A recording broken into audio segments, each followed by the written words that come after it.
What makes an avoidant attachment style come back into your life? And it won't be what you think it is.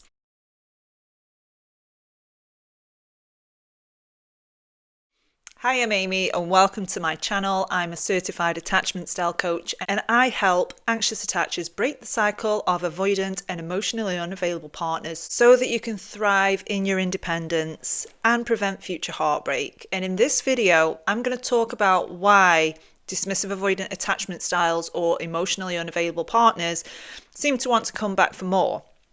But if you're interested in what your attachment style is, I do have a free attachment style quiz. The link is in my bio, but let's get into the video. If you've been watching this channel for a while, you will know that I was in a 7-year on and off relationship with a dismissive avoidant partner.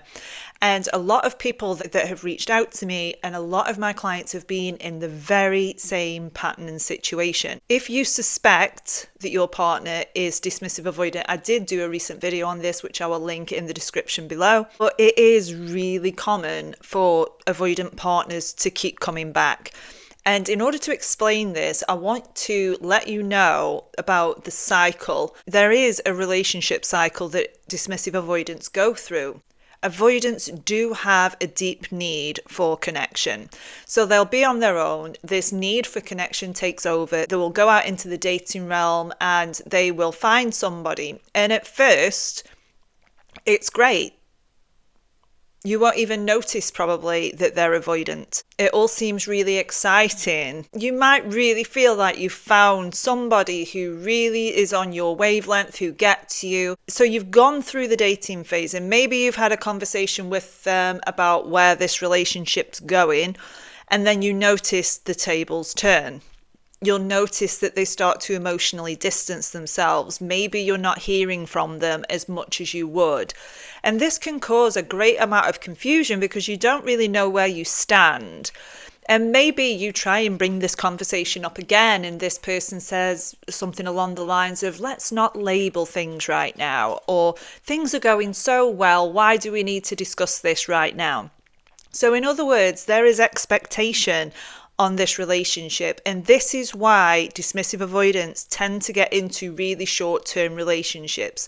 So if you meet somebody that has a relationship history of repeated short-term relationships, this isn't something to ignore. I'm not saying to end things with this person, but it's definitely a conversation that you need to have. So there is expectation now, and maybe you've expressed a need and things are getting a little bit serious.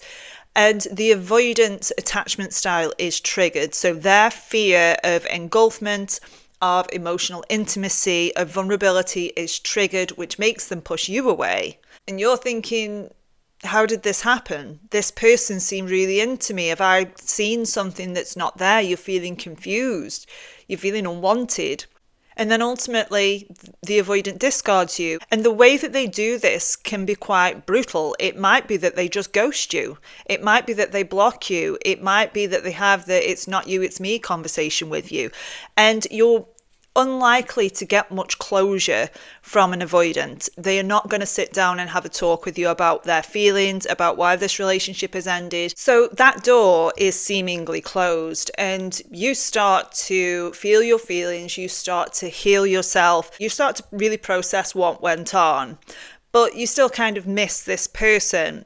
And I've had this happen multiple times where I've started to get back on my feet again and this person showed back up.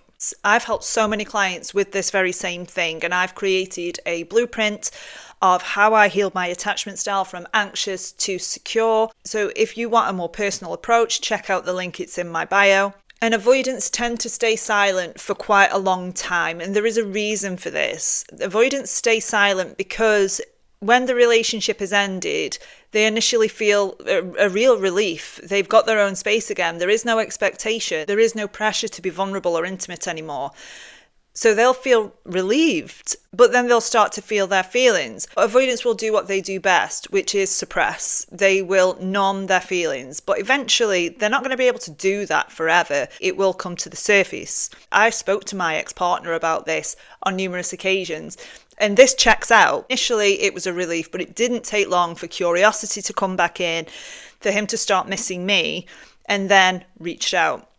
And he even went to extremes of seeing other people to try and get over the relationship. He used coping mechanisms to get over the relationship, but they didn't work. So eventually he had to face it. He had to face the feelings of breaking up. That's what prompted them to get back in touch. So yes, avoidance very often come back around, but is it for the reason that you think it is? And I know that you're sitting there wishing and hoping that it's because this person's changed. And this is what I want you to take away from this video, because if somebody hasn't been into therapy, hasn't taken accountability for their actions, hasn't done any sort of internal processing or introspection of what happened, it is extremely unlikely that this person has changed.